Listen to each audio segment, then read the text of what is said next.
They say everything happens for a reason, but I suspect everything happens for a Reese's. Like this commercial break. Did you need 15 seconds away from music or 15 seconds to eat a Reese's? Perhaps it's true. Everything happens for a Reese's. This podcast is brought to you by Colgate Total.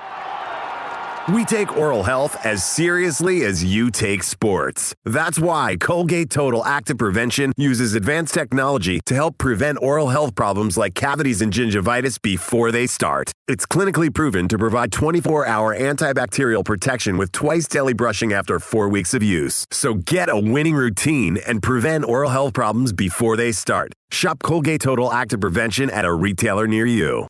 Who is your favorite Disney character, Jason? Is it Goofy? I mean, definitely Goofy growing up. I fell for Pluto's charm a little bit. Who's Pluto again? Pluto is the dog, which Goofy's a dog as well, but Pluto's like the one that's actually a dog. Like Goofy's a dog, but maneuvers and talks like a human, albeit a kind of like Craig Parmenter-ish human. Like not, it's got a little bit of goofiness to him. You know what I mean? Exactly what I mean. Pluto is more of just like a dog. Pluto doesn't talk. Goofy is a dog. Maneuvers like a dog. Goofy does talk, but is also a dog. Maneuvers like a human. Donald Duck's a good, solid one. Despicable. No, you're thinking of Daffy Duck. What's the difference? Well, Daffy Duck is Warner Brothers, which is not Disney-owned property. Yeah, no, never mind then.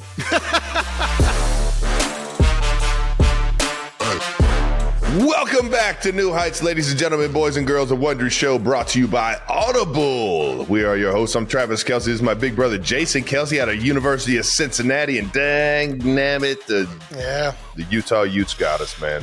I thought we had a good chance. Couldn't get it going. God damn it. Yeah, defense could stop, man. I'll tell you what, man, when their offense gets rolling, man, I got to go all the way West Coast, play it like midnight East Coast time. Yeah, it was a tough run. But shout out to Utah, and shout out to McAfee and ESPN, College Game Day, man. That was a fun one. McAfee and the gang, a lot of them gave us a shout out over here on New Heights. Let's hear this. I want to hear what this is. I'd like to reiterate some of your points, like, hey, you got really good wood too. You know what I mean? But the greatest wood comes from New Heights, and that's a Cincinnati legend through and through. He's like a walking Jason Kelsey, you promo. talked about the absolute dogs from Ohio. How does he fucking do it? It's off the cuff too. It's unbelievable. It has to be. They don't script any of this stuff. It's just amazing. He can just go. Dude, he's the best, man. He's the best. The guy's got crazy talent, man. But we're moving on, baby. Good game, Utes. Arizona, you're up next, baby. Let's go, Cats. Get back on the win train, baby. Subscribe on YouTube, Wondery Plus, wherever you get your podcasts, and follow the show on all social media at New Heights Show with 1S for fun clips throughout the week. Jason, tell the people what we got coming up. 92%ers, we got an amazing episode lined up for you today. We're going to get into a little recap of the Chiefs-Bills game, unfortunately for Travis. And then we're also going to get into a little bit of trade deadline moves. We're midpoint now of the NFL, maybe hand out some awards that mean nothing to anybody other than people that watch this show. You 92%ers, this is all for you guys. And then we're going to check in on the Heights hotline. We've been having a lot of guests, which is always fun and interesting to talk to people who have achieved great success in this world, far outreaching things that I could ever do. Maybe not Travis. But we're going to listen to some of your voicemails and answer those. And to be honest, that's some of my favorite things we do on the show. So before we get into that, though, we're going to get into a little bit of that new news. All right, now let's get it out of the way. Jason, you're out of the house today. You're not in Philadelphia. This is correct. Pennsylvania. You are... I'm in Orlando. I'm down by our mother, Travis. Nice. You're in Florida. Florida. Did I get is that the right? Is that the right? Florida. Yeah, no, it's great. No invite for the rest of us. Thanks, Jason. I mean, Travis, it's difficult for me to maneuver around Disney World. I could not fucking imagine you trying to do this right now. Dude, I just put on a goofy mask and keep it moving. I don't think they have masks. They have goofy hats. You're not allowed to wear masks? I mean, I think since COVID, I think anything flies with the masks. I did go masked one time to a Phillies game so I could sit in the outfield so I didn't have to sit in a box. How'd that go? Didn't last long. I got picked out real quick. Yeah, you did. Something about the face. It's like the shape of the face. You could just do a shadow of your face and people would be like, Jason. Is that a Japanese maple walking by us? I think I've seen that guy. That's lovely, man. What's been the most exciting so far? I mean, seeing the girls react to all the characters because they're still young, and Wyatt's starting to get old enough where you can see she's starting to ask questions. Or like she meets Ariel, she can't wait to meet Ariel, and the entire time she's just staring at Ariel's fin, and she's kind of like, like she in her head, I think she knows, and like she's petting Pluto, and she's like, that doesn't feel like a dog. And then going on the rides. Any ride I can talk the girls into going on, which is very hard. Here's what's hard. Kylie's family is not ride people. Kylie's not a ride person. So the girls, I think, that rubs off on them a little bit. They're a little bit more skittish because mom's not a ride person. So whenever I'm trying to talk them into it, and then I'm an idiot. So I talk them into a ride. And then it's like immediately like regret, right? Like you get on the teapots and the teapots spin. And I'm like, you want to go on the teapots? She's like, no. And I was like, and she was like, I don't like that it spins. I was like, we won't spin. Dad will make sure that it doesn't spin. And in my head, of course, I'm like, she'll get going and I'll start spinning a little bit. And then she'll realize she's having fun. Cause that was Big Ed. That was our Big Ed's method of everything. Fun, yeah. Talk you into doing it, lie to you that you're not going to do it, then start doing it. And then you're like, you know what? Actually, Dad, this is a good idea. I like what you're doing here. Doesn't work on my kids. My kids immediately, no. I start spinning that thing and Wyatt starts losing her fucking mind. And then I'm trying to just hold it and she's still not having fun.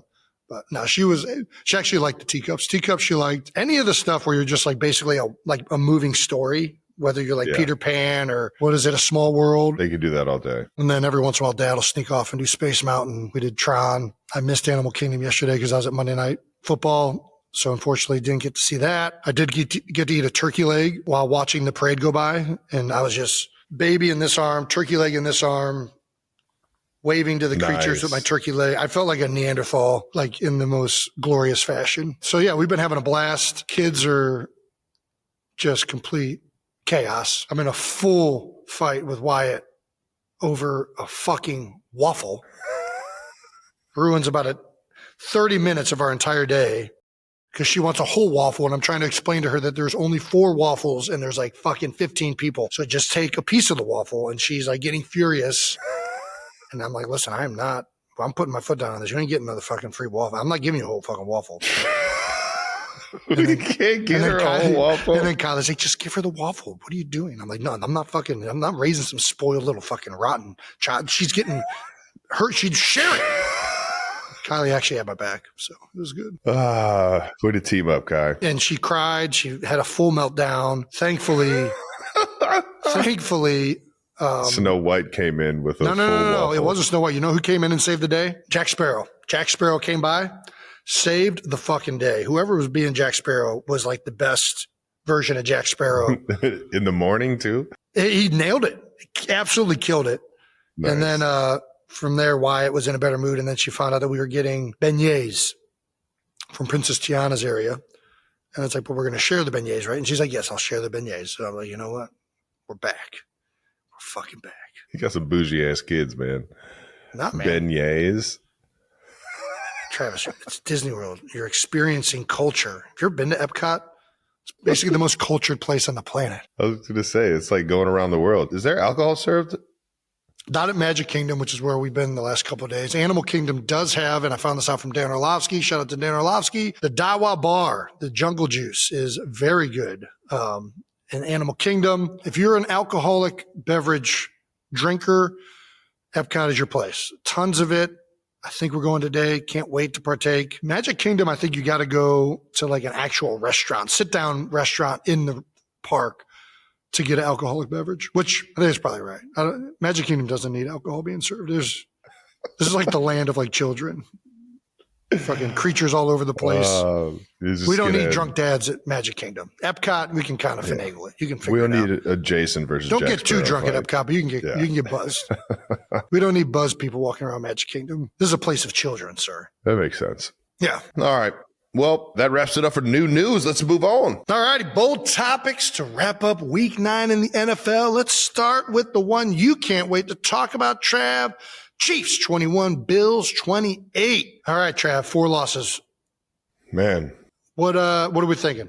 What are the initial thoughts from the game? Where are we at? I mean, obviously it's the bye week, so I'm kind of looking at everything. Like I've taken a step back and kind of looked at the whole scheme of things, and it's frustrating, man. I mean, 5-4, a little over 500 right now, out of the playoffs. If the playoffs started right now, we got to get this shit going, man. And the schedule doesn't get much easier. Our next 3 opponents are absolutely on fire. 2 in which are the Broncos, who we have coming up after the bye, and then the Colts after that. So we got to get things rolling, man. And we got banged up on the offensive line and this and that, but at the same time, man, we got the players that we need, man. Even if it's the next man up mentality, we still got the guys that can get the job done, man. We just have to keep fucking figuring it out. This one was a tough one, though, man. Going up to Buffalo is not an easy thing, man. That stadium was rocking. That place was electric. Shout out to all the Bills Mafia that was talking all the shit in the world. I love it. And it's just, it's a sacred place to play a football game, man. And I cherish every game that I get an opportunity to go up there. But that shit sucks when you don't come away with a victory out there, because they let you have it, man. And it's frustrating. It's frustrating, especially when you think that, you put it on yourself. I'm looking at this score right here, 21-28. And if I find a way to get my head and hands around on the pass that Pat threw me, in the end zone right before half, I feel like we have a better chance at getting a field goal there late instead of a touchdown. That was going to be a tough catch. I hear you. Here's the reality. That play before half, we got to be able to tush push that thing in. They got 2 tush. We need to get the tush push down, and we need Noah Gray or somebody over there to get the tush push down. That's how they scored every time they got to the 1 yard line. Josh Allen, tush push. The Philadelphia Eagles, that's how we score every time we get to the 1 yard line. You can't go into halftime only getting 3 points because you don't fucking got a tush push in the goddamn play. And I get that Pat can't do the tush push because he's got funky knees. We got to have somebody doing the tush push. God damn it. Yeah. Or we just, strike with low leverage, head in hands, run the feet, and give the ball to Kareem Hunt, who's one of the best right now at short yardage situations. I was going to say, I did actually see that Kareem Hunt had a higher rate than the tush push league wide in short yardage situations so far this season. I don't know if that's true. This past week, I guess he did get in there later in the game on the one really short one. It took a couple, but he got in there. I honestly think that halftime, only getting 3 points there, was one of the biggest points in the game, because if you go into halftime sneaking out a touchdown there to end it, that's such a difference in kind of where you go. I mean, you would have been down 17-14 at that point. I know you had a lot of other game left. All I'm thinking of is that last drive. Now we're throwing a Hail Mary instead of trying to kick a field goal to tie it. For sure. It changes it completely. And listen, the Bills were really good on offense.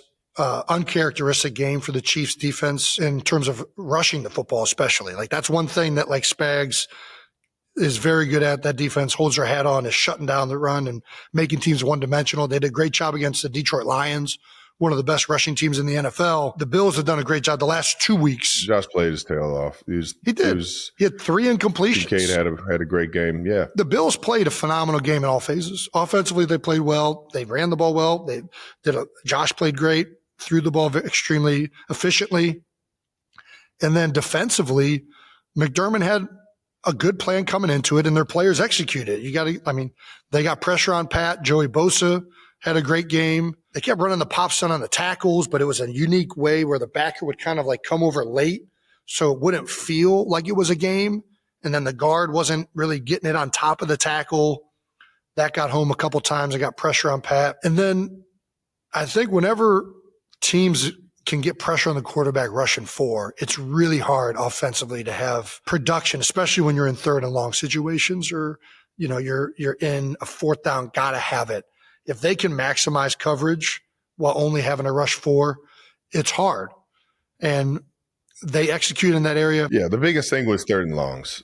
We got to get out of 3rd and longs, and it's all right if you have a few of them, but when you have over a handful of them, if you got 5 or 6 3rd and 8, 3rd and 10 plus, you're making your day way harder. I got to give a shout out too to Colt Bishop. He made a bunch of really good plays in that game for Buffalo. I feel like when you're in those soft zones, what you've seen Pat a lot of times do is you go to Worthy underneath on some of these jet sweep things. he does that thing where he catches the ball and it's out of his hand quick. And they were playing these soft zones, but he was playing aggressive underneath those and really jumping a lot of that, which allowed them to kind of do both. It felt like. I thought it was you could tell that he was prepared coming into it, made a lot of good plays. And I think 100% to echo what you're saying, staying out of 3rd and long makes a big difference. Yeah. And when it is 3rd and long, it's already hard to pass block. And then when you got guys like Joey Bosa and schematic things that I think Buffalo was doing a really good job of up front to create pressure, just makes it hard. Trav, speaking of Cole Bishop, how you feeling after the hit? It knocked the wind out of me. He caught me. I got kind of sandwiched in there. I haven't had the wind knocked out of me in a while. That's a fucking annoying one. You know you're okay, but you got to just kind of. No, it's coming back. It'll come back. I can breathe in a second. No, I'm good. I'm good. Football, god damn it, it's the best. Go into the blue tent. You got your wind knocked out. What? Why am I in the blue tent? Why do I go into the? No, it was at halftime, and then I got evaluated in the locker room. Yeah, I had to get evaluated in the locker room. I'm just sitting. I'm like, why? What is this? Why is this? What day is it? Fucking Sunday. What? I don't. It's Saturday. Get me the fuck out of here. Before concussion or after a concussion, I don't know who we played last week. We're in week 9. Are you kidding me? You're going to make me sit here and fucking. Who did we play last week? The Commanders. There we did. We played the Commanders. Oh gosh, the concussion testing is kind of funny. I do enjoy baseline testing because the first time you do it, it's a surprise, and they give you the 4 words at the beginning, and you don't know they're going to come back at the end of the test and recite the same words. But then every time after that trick doesn't work. You go into it, it's yeah, I'm going to need to remember these. All right, I'm going to think about these the entire test. Yeah. And then at the end, I'm ace that motherfucker. And then I'm actually, it's going to be really hard to come back from this concussion protocol now. Exactly. Yeah. You can't, that's the thing. You got to make the baseline test, literally the baseline. You can't do. I don't remember. You gave me words at the beginning of this test? Oh, shit. Yeah. Anyways, Chiefs also are headed into the bye, as you just stated a little bit ago, Trav. I know you guys just lost. But you lost to probably one of the other front runners in the AFC in a tight game at their place. Just a week ago, the Chiefs were everybody's darling again in the NFL. Now the Bills win, and it's kind of changed. But I think everybody still is of the opinion that the Chiefs are playing really good football right now. I know you're going into bye a little bit sour from the Bills game, but you got to feel pretty good with where the team's at. I feel good about it because I know the characters that we have in the room. Right. I know the guys that we have there, and we're going to come back recharged and ready to rock and roll. And I can't say that I'm not frustrated more from the entire start of the season than just this Bills game. I mean, there's games that I don't think we had any business losing. I feel like we didn't come out with our best punch against Buffalo, and we got to find a way to clean all that up, man. We got to get back to playing passionate Chiefs football, dying for each other out there on the field, man. And whatever that takes during the week to get yourself ready on Sundays, man. Even on a short week, it doesn't matter. No excuses. We got a few games ahead of us where we're going to be where we're going to have short weeks. You know, I think there's a stint around Christmas where we have back-to-back short weeks. Yeah, this has been the motto of the Chiefs. When you win a bunch of games, you play games on odd days. Yeah. But I think so. Yeah, you guys are rolling right now. You get Josh Simmons back. That'll be good for the offensive line. Hopefully. Just get my guy back in the building, man. Yeah. I miss my guy. Fair point. Then now you guys are 2 games back of Denver. You have a chance to move closer to that right after the bye week. Do you guys think at all about home field advantage in the playoffs or any of that stuff? Or you just want to get 1 week at a time? At this point, it's got to be 1 week at a time. You can't be thinking about trying to get home field this, home field that. Obviously, you set goals out in the beginning of the season to win the division, win the conference, get that home field advantage, make everyone have to come through Arrowhead. But right now, it's just not that.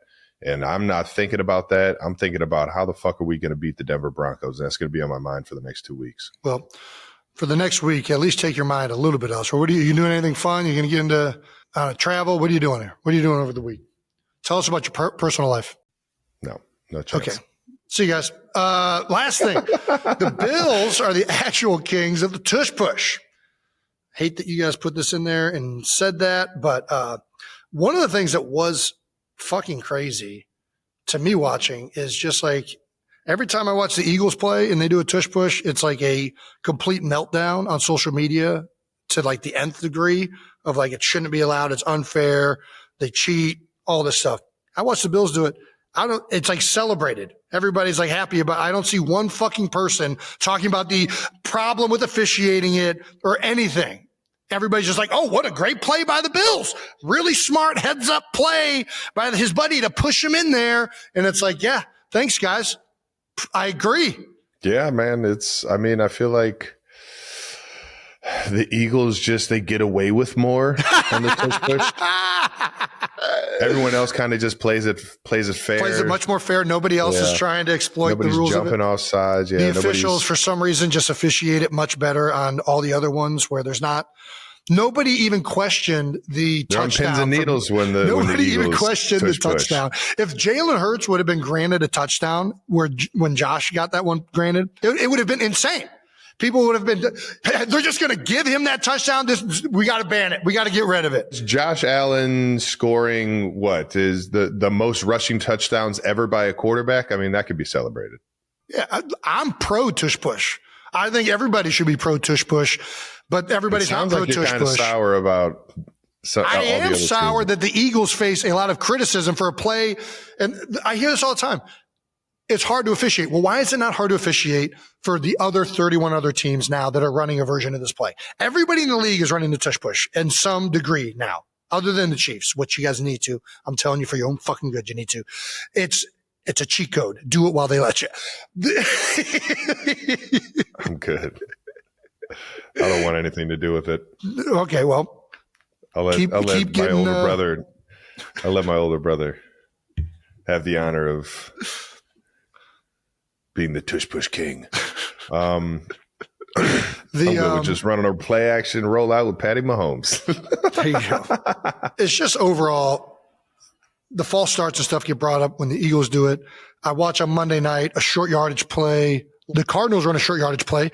The guard clearly leaves early and not a fucking peep about it on social media. And I just it's so unfair. In the words of Ed Kelsey, life is unfair. All right, let's get to the rest of week 9, brother. Starting with little Eagles. Have the greatest bye week of all time. The Commanders, Cowboys, Packers, Lions, Giants, all lost. The Eagles won a game without playing a game. They won a week without playing a week. Now a 3-game lead in the NFC East. Well, the NFC East is a debacle right now. Nobody's good. Before the season, I was like, gosh, you know what? That's going to be another fucking tough division. Yeah, well, Washington was in the end. I mean, it was the NFC Championship game last year in Jaden Daniels' rookie year, and they've been hurt all over the place. Terry McLaurin's been hurt. Deebo Samuel's been out. Jaden Daniels has been out. Now Jaden's out for a long foreseeable future with the elbow dislocation. So it's not looking good. Their defense is atrocious. The Cowboys' defense is not good. And I don't know what Jerry Jones's move is today. It hasn't been released yet. Apparently he's doing some type of trade, although he might have canceled it based on the performance last night from the Cowboys. We'll see what happens. No, they just picked up a linebacker. A linebacker. That'll help out. Who was it? Logan Wilson from the Bengals. Nice. The NFC East might have 3 of the worst 4 or 5 defenses in the NFL. I mean, the Bengals are the only ones competing right now with the Commanders, Cowboys, and Giants. Who else is worse on defense? I don't know. It's bad. It's bad defensive ball right now in the NFC East. Good if you're the Philadelphia Eagles, giving a lot of locker room material, but whatever. Yeah. Well, the Eagles making moves as they always do right before the trade deadline. That's right. Got 3 new acquired players. Jets cornerback Michael Carter II, Ravens cornerback Jair Alexander, who was formerly a Green Bay Packer, and teamed Ravens. back up with his old Green Bay defensive backs coach, and Dolphins edge rusher, who was he was a hot commodity during the trade deadline. Yeah. Jalen Phillips. Yeah. Reunites with Vic Fangio. 92%ers remember him as the guy who called me eyebrows. That's who called you eyebrows. Yes. Nice. Yeah. That's good shit. It was too good to not stop me in my tracks and make me laugh. So he's going to bring a lot to the defense. I mean, the defense, the thing that they've really been missing is the defensive backfield and depth, really, at edge position. I think they have good players there. Nolan Smith has been hurt. They lost Sweat and Brandon Graham in the offseason. They lose Milton Williams. Now, all of a sudden, BG comes out of retirement. Nolan Smith is going to get healthy eventually here. And now we got Jalen Phillips coming in, who's been a proven good rusher in this league. And he's familiar with this system in Vic Fangio. Yeah. I think it's a no-brainer. It feels like it's going to make a big difference to the depth of the defensive line as well as getting pressure on the quarterback. I wanted to ask you, so Michael Carter gets paid by the Jets. He's renowned as one of the best nickelbacks in the NFL. Supposedly his game is kind of tailed off a little bit because of injury in recent years. And then Jair Alexander, who at one point was considered one of the best cornerbacks in the NFL. Best, yeah. And then all of a sudden this season, people have been crushing him and he just hasn't had the year he's wanted. So I wanted to ask you, as someone who's gone up against both these guys, what is the New Heights take on these guys as players? Did the Eagles win in these moves, in your opinion? I honestly, I never played Green Bay to the point where I you could have an opinion guarding. Yeah. Well, yeah, hopefully we got, this is the reality. The backfield with Quinyon and Cooper is really good. It'll be interesting to see how these new pieces fit in. Michael Carter, as we've said, has been a nickel. Well, we have one of the best nickels in the NFL in Cooper DeJean. Does he slide out and play outside corner? Does Michael Carter become a starter? Do we start with Jair outside at the cornerback position and keep Cooper inside? Like, it's going to be interesting to see how Vic utilizes these new pieces, but it does bring a level of competition, talented players who have been really good in this league before in the building, which I think in general, hopefully will improve. That's what you want around the trade deadline to make a run, though. You know what I mean? For you sure. want guys that are experienced, that understand defense, recognition, can get lined up at least and not be scared of the moment. I think that's what you guys got for sure. And I think not necessarily scared, but don't let the moment get too big. It also just reemphasizes the team's idea on how competitive we are right now. You don't go out and make all these moves. Yeah, it makes them every year. Howie might have been the only person with a busier phone than Adam Schefter this weekend. Making 3 moves at the trade deadline, that's pretty. Did you guys lose anybody, or you guys just trading picks? I think this is all picks. Jalen Phillips was a 3rd-round pick, but I don't think we gave up players, if I'm not mistaken. He could be even brewing up something else. And the rest of the league could be brewing something else. It's only Tuesday morning. Like we said, the trade deadline isn't until later today. And I will say, I'm giving the Cowboys defense a lot of crap. I do think, like Eberflus's scheme, you need to have really good linebackers if you're going to run this like cover 2 shell. And that's why they went out and got Wilson. If you're going to run, if you want to run cover 2, if you want to play with 2 safeties back, you have to have great linebackers and you have to have some guys on the D line that can get after it. Like you got to have 6 guys that can stop the run and get after the passer in the box. And 1,000%. Hopefully this guy gets them closer to that for the Cowboys' sake, for the Eagles' sake. I hope he doesn't work out at all. All right, now that does it for the trade deadline. Jason, let's get into the rest of week, whatever it is. Okay, we're officially at the halfway point of the NFL season. Let's hand out some halfway point awards. That's a weird way to say that, halfway point awards. We based all the categories on memes. For the player or team that isn't getting talked about enough, we're handing out the I Owe You an Apology. I wasn't familiar with your game award. There's a lot of people that can win this one. That's the thing about the NFL season, man, is somebody could get hot right now. A team could just like mesh. And a team can get an injury and then all of a sudden be buns. I mean, look at the Ravens first half of the year. Lose 2 games early on, get decimated with injuries, and all of a sudden they're back to competing. So who do you think was not given enough credit? I mean, obviously the Colts are probably the biggest thing. Daniel Jones, I would say. But the sneaky one. And a little bit of a letdown this past week. But another one's a sneaky one, man. Sam Darnold up there in Seattle. Seattle's all the way the fuck up there in that Northwest, man. And they just don't get talked about enough. They don't get talked about at all. That team is fucking physical. They have a number 1 in that wide receiver room. Yeah. That dude, Jackson and Jangba, bro, what? Yes. That dude is fucking nasty. He's crazy routes. Yes. He's pissing everybody off that plays him. He's a fucking problem. And then their run game is fucking downhill. It's coming at you, and that's giving Sam Darnold a lot of time back there, man. Yeah, they're running Sammy that D's Kubiak fucking system. balling, man. They're running that Kubiak system very well. Clint Kubiak is, I mean, it feels like the same thing as when I was watching Houston with Arian Foster and all those guys. I mean, it's the run and play action marries up very well. And Darnold is fantastic this year. I mean, everybody, it's crazy that one playoff game, everybody had already come back around to Sam Darnold being a good quarterback. Then he has one absolutely terrible, like a couple games to the end of the season. And then everybody's like, oh, yeah, I guess Sam Darnold actually does suck.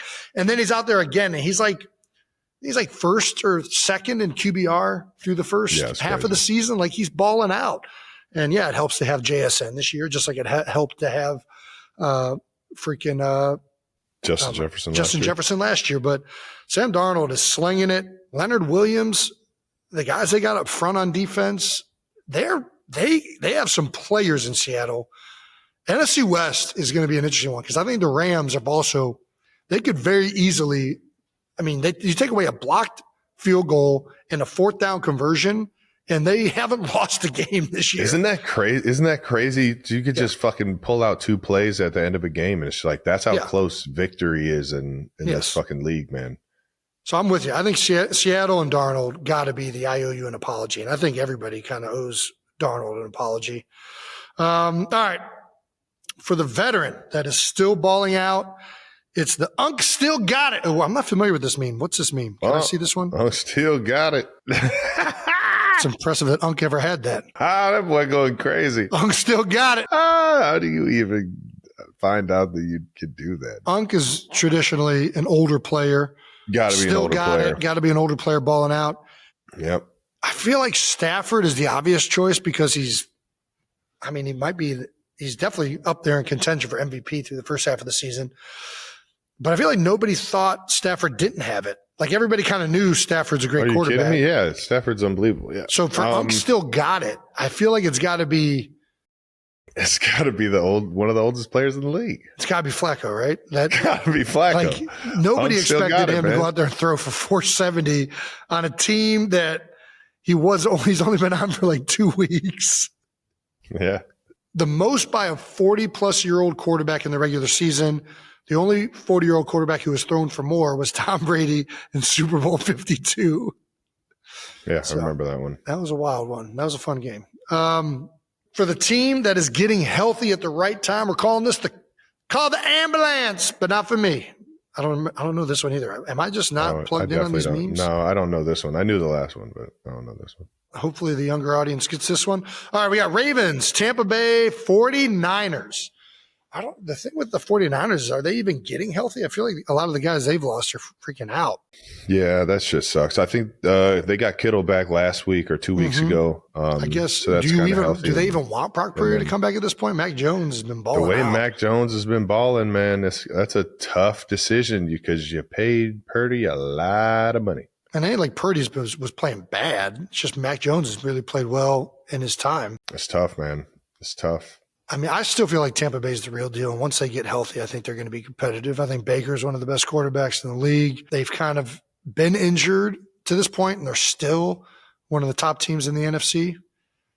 Ravens, I mean, those are two good options. All three of these are really good options. I'm going to go Tampa Bay. I'm going to keep on the Baker love train. Yeah, keep it in the NFC. Yeah. For the team or player we can't really explain, but it gets the kids going. The 6-7 award. Nice. That's a good one. That's a good one. You know about this one? It's just supposed to mean like it's okay, but then at the same time, nobody really knows. Everybody just kind of says it now whenever it's just like a 6-7. Yeah. All right, whatever. I feel like the 6-7. Who's got the juice? It's got to be Jackson Dart, right? He's gone in and played really well. I love the energy and effort and excitement that he's had on the game day, but it doesn't feel like it's not all there yet. There's still a few pieces away up there in New York.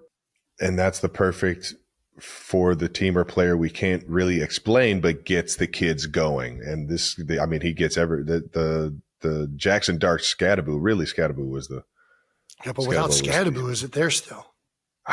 Man. Broncos are another good choice. I don't know how you feel about that, but the Broncos defense is lights out. Bo Nix is only good when his team is losing for some reason. Bro, the guy, when it comes down to it, listen, the guy just needs pressure. He needs pressure. He needs to be like, oh, shit's fucking hitting the fan. I got to fucking make a play. Exactly. And he does. It's crazy. And he does every time. Yeah. I've seen it firsthand. Last year, he tried to pull off like a second half, like downfield lateral. Yeah. I don't know if you remember this, bro. I was like, bro, he's out there doing this shit with the fucking game on the line, man. Fuck. Do you want to name the Broncos the 6-7 award, or does that feel like too close? I think it's either Drake May or Scatabo. I just feel like Drake May is Scatabo on the Drake May's a 10. You can't give him a 6-7 award. This dude is balling out right now. 6-7 to me is not balling out. 6-7 is like you're having a moment, you're playing well, but you're not like the best. I thought it just kind of got the kids going for some reason. I saw a video of Drake May and his tackle. They're at the Boston Celtics game, and they put Drake May up on the screen on the floor, and everybody's going crazy. And there's a Boston Celtics kid, like a fan in the stands that had a "I love Drake May" shirt on, and he was going fucking nuts. I mean, it definitely gets the kids going. I just don't think that's what 6-7 is. I don't. Yeah, Drake May, sure. Yeah, you fucking crushed it, Jason. Thanks for selling that bit. Thank you. You leaned in. Thank you so much. You didn't just leave that out to dry. Fuck. That was great. Sold it. Do you think I know what 6-7 means? I don't fucking know. All right, that's our midseason awards. And that does it for Week 9 Bold Topics. All right, now let's move on to Stamp of the Week. Stamp of the Week is brought to you by Starbucks. Nice, man. God, I could use some Starbucks right now. Your new protein coffee destination. I could use some protein and some caffeine. Are there other protein coffee options? I think that's the only one Never I've heard ever of heard it. of. Never heard of it. Very good protein coffee. All right, nominees. Yeah, who you going with, big guy? Well, we got nominees. Nominees: the owl that attacked Brian Schottenheimer. I did not see this. He was attacked. That's hilarious. That's not Photoshop. There was actually an owl in his house. Travis, you remember when there was a bat in our house growing up? A bat? There was a bat one year, and then there was a bird. I just remember the bird. I don't remember the bat. We had a bat one year and a bird another year. Those didn't fare too well over at the Kelsey household. Well, Flash was a badass. She got rid of a lot of that stuff. She wasn't fucking around. Messing. We found dead birds all the time. Dead birds, mice. Yep. You name it. Like little gifts. All right. Arch Manning. Little gifts. Clearly, intern Brandon put that in there. Baseball. We're going to stamp baseball for what? Listen, just because the Phillies didn't make it doesn't mean the World Series wasn't absolutely epic. That was an awesome 7 games of fucking baseball, man. It was back and forth. Both teams had their shining moments. Blue Jays are up all game going into the 8th inning. So you're telling me I'm supposed to get excited about a Canadian baseball team and a team that just spends more money than everybody else? Who the fuck cares about either? Both of them spend more money than everybody. It's the baseball. Yeah. Well, that's why baseball sucks. That's why baseball sucks. You just buy World Series championships. It's the dumbest thing in the world. It's exciting. It's exciting that the team that spent the most money and everybody knew was going to win the World Series won the World Series. It was the unexpected person that won it for them. Everybody knew this was going to happen before the season. We just had a bunch of meaningless shit happen before it, and then it happened. And on top of that, you still got to go do it. I'm not. Well, they did. Yeah, they did it. So no, baseball not getting my stamp. Baseball will get a stamp if it adds a salary cap and starts making people actually having to win championships on merit rather than just spending a bunch of money on Japanese phenoms. But it is fun when one of those teams with merit find a way to get the win, you know? They don't have merit, Travis. They have merit solely because they paid for it. One of the teams that don't pay for it find a way. They did. Like that's why the I Blue always Jays have are fun. high in the payroll as well. That's None what of I'm this saying. is no, I'm saying redeemable. this year wasn't it. When has it been it? When the Guards went to the World Series? Did they win? Unfortunately, no. Yeah. Oklahoma kicker Tate Sandell. As a coach, get off the field, son. Go put pants on, or you're not playing for me. I don't think this should be allowed. Kicking is already too easy. Why the fuck is this dude's Why am I seeing VMOs? I see his goddamn quad muscle. I don't want to see this. I don't want to see Daisy Dukes on the football field. Just put the fucking pads on. His fucking VMOs. The fucking dude, we're his not about helmet to that looks smoke like this kid. he's from the Little Giants. Deserve this. Cam Little sets the record for a field goal. I mean, it's impressive. He fucking kicked a field goal that was snapped at the 50-yard line. That's fucking insane. Yeah, that's crazy. I'm going to go with my guy, Brock Bowers, man. I love giving tight ends the love, and Brock has been injured. He's been banged up all year. He comes back, and man alive, 2 fucking great touchdown grabs as well as 133 on it through the air, man. Actually, 3 touchdown grabs, I should say, but 2 of them were absolutely electric. One, an option route that he broke off the defender, and fucking, man, the guy can fucking roll. I want to know how fast that guy was going on his long touchdown. And then the back shoulder one-handed grab where he landed on his back in the end zone, man. Rocky B. Rocky my B. stamp of the week, brother. Stamp of the, I mean, it is a bad stamp of the, I mean, I already gave my Hemi Award on Monday night to Sam Darnold. I'll give it to the kicker. Not the one with fucking shorts. I'll give it to the one that made a 68-yard field goal in the NFL. I think that's pretty remarkable.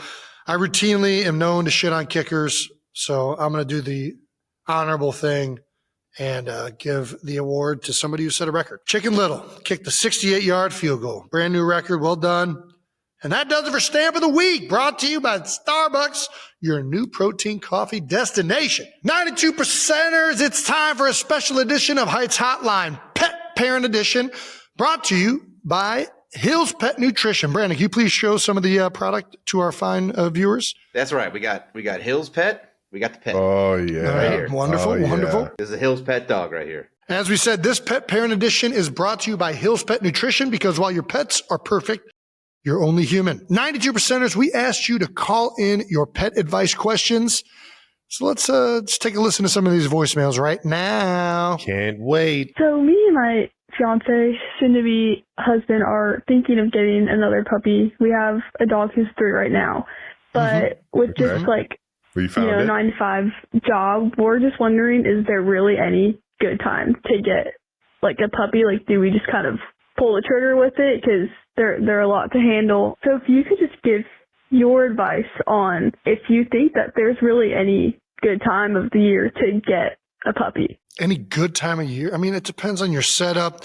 I'll say this. It's not a good time to get a puppy if you're having kids, because that is having a puppy, trying to potty train that thing while also trying to potty train a human being is a difficult You thing get to big freaking signals. navigate.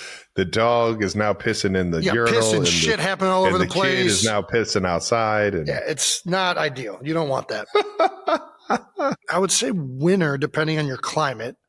But winter, typically you want to let the dog outside if it needs to go to the bathroom, and going outside for a walk or just letting the dog outside, depending on your setup at your house, is difficult sometimes when it's cold out there. Summer, you want to be out of the house and doing stuff. You don't want to be weighed down by a puppy.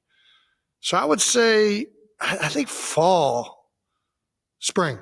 Spring's a good time. if you want to get a fucking puppy, you're gonna make the decision to take care of the dog no matter when you get it, and that's gonna have at least some inconvenience to your life. You know, it's gonna switch up your daily routines and shit like that. So it's like the best time is whenever you're up for switching that routine. Soon-to-be husband's a good time to get one, too. You can find out a lot about the nurturing habits of your soon-to-be husband. If he's shit with a puppy, I mean, you might not want that guy around. It's a good test. Dogs are a good test for parents as humans as parents, which I do not pass usually. Don't listen to him. Good Lord. No, you get one of these things. Do we know what breed it is? No. Do we know where it's from exactly? Also no. You get one of these little creatures, it just hangs out with you all day. That's a cute, whatever it's doing with its ears. I like that. Let's be honest. The breed matters a lot. The breed does make a big difference when you're adopting. And could not possibly tell you what breed this is. His DNA test came back like a fucking pie But you chart. can see its face, that it's a harmless dog. Look at that face. Look at that face. So get you one of these. That's cute somebody dog. that just wants to be loved. See?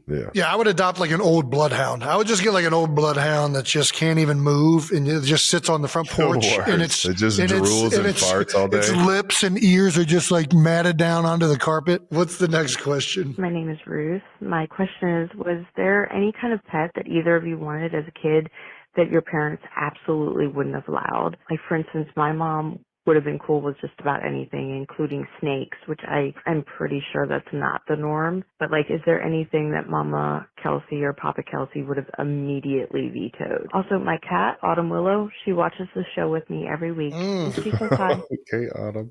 All right, Autumn. Nice. Shout out to Autumn. I don't think we would have been allowed to get anything other than a dog and a cat. I think that's where Mom and Dad drew the line. I remember bringing it up that I wanted a ferret. I thought they were the coolest animals ever. Very much remember that. Then learned that they're not very, like, my college roommate had a ferret. Who had a ferret? And I got to Isaiah Pede. Isaiah Pede had a ferret? Dude, yes. I forget the name of it, but it was living in our dorm room illegally. Yeah, of course. Frowned upon. Because you can't have pets in the dorm rooms. That was the same thing with Marcus Barnett. Marcus Barnett had an alligator in the dorms. Bones Barnett, man. That's Fuck. right. God damn it, what a legend. Yeah. So a ferret is I mean, you got to be ready for the room to smell like absolute shit. It's going to be a fucking mess. Those things are not like as cute and friendly as you would hope they were. I feel like we talked about, definitely remember you wanting a ferret. Like, yeah, my dad mentioned that when I told him, I was like, yeah, my roommate has a ferret and it is the fucking worst. And he's like, yeah, you remember when you wanted that fucking rodent? Yes. Dad got fired up. He was like, thank God we didn't fucking lean into that. I feel like we almost got a hamster one. Like the rodents were definitely a thing for a little bit. Then there was like a rabbit, because did the Bornhorst have, somebody had a rabbit or a bunny, one of our friends, and we talked about that for a little bit. No chance our parents were letting us get a snake or anything like that. We'd have done something dumb with it. I do remember you wanted a pygmy marmoset. This is when you're a full-grown adult. I wouldn't be surprised if you still want. Marmoset. You remember those little finger monkeys that? Oh, you got we into? were fucking around with that. Those things look fucking cool. I just saw them flying around, jumping on fingers. I just wanted to put my finger in the air and see it jump from one side of the room onto my finger. I did have a buddy that had a monkey growing up, and I remember going there and seeing the cage for this thing and just being like, what the fuck? I was like a kid, and I was like, why the fuck do you guys have a monkey? Dude. You know the pet that I kind of want now? I saw one online where somebody had like a full on, not a sea turtle, but like those old the tortoises that grow to be like 100 turtles. No, they're like just like it's just a big tortoise. Giant tortoise or whatever it's called. Yeah, I know exactly. They had them in Chicago, and it was like had a garage beer on its back, and it was just walking down the street. I was like, God dang, a tortoise like that would be so fucking sick. But then it's like, all right, where do I keep this just thing? Because it's 100 years, it outlives you. Yeah, they pass it on down. Yeah, it's Bill. He's older than everybody in the family. You're stuck with him now. It is now at your inconvenience. Good luck caring for him in the winter in Pennsylvania. Do you recommend exotic pets for kids, Jason? I don't remember exotic pets for anybody. I think exotic pets should stay exotic. Wild animals, dogs and cats are kind of the big ones. Do you know the one that's kind of getting interesting? Donkeys, like a miniature donkey. That's not I think an exotic pet. That's an exotic pet to fucking me. Hi, my name is Eleanor, and I'm calling regarding pet parenting advice.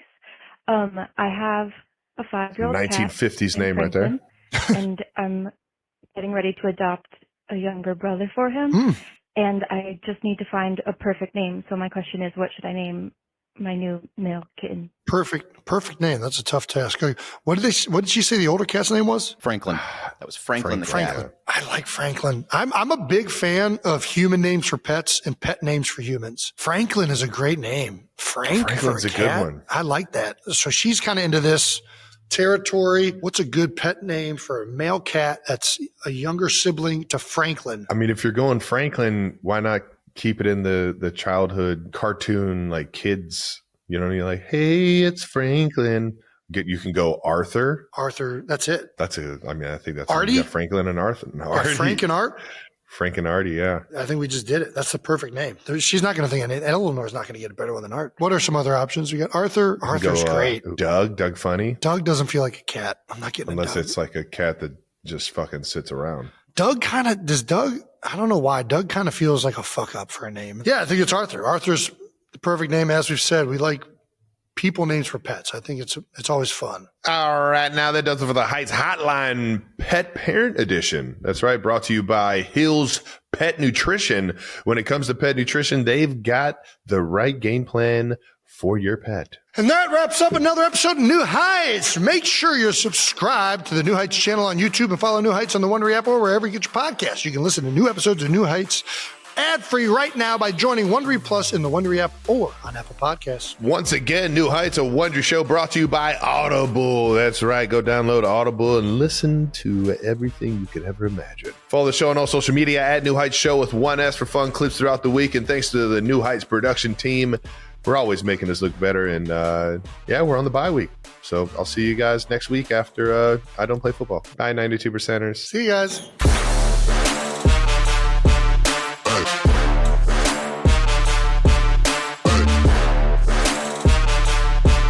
Robin Williams as the genie in Aladdin is the best. It's the greatest. Nobody's done a better voice acting role in anything ever, I don't think. I don't know. Shrek was pretty good. Not even fucking close to the comedic timing and ability that Robin Williams executed with the genie from Aladdin. I mean, it's the only reason the movie is like redeemable. They tried to redo it with Will Smith and it was a fucking disaster. Like nobody liked it. You thought it was a disaster. I thought it was pretty good. I mean, you are so out of your fucking mind if you thought that movie was even remotely good.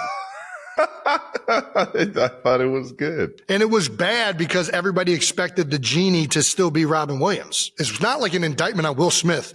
Anybody in that role was going to fail. I remember the songs in Aladdin a lot. They're great. It's my favorite Disney flick. Of all the old school ones, that's the ones I watch. I like the messaging behind it. And I think it's a great film. It's a fantastic film. And then of the new ones, I'm kind of into Coco, which really isn't even a movie for kids. Like a child watching Coco gets nothing out of it. But if you're an adult, you're in tears at the end of it. It is fucking an intense movie. Just telling you. Dude, you're fucking knee deep in it. Some of the new movies are a little bit too straightforward with what they're trying to message. They're too descriptive. The songs are more straightforward. Like there's no interpretation. It's all just like, this is what this movie's about.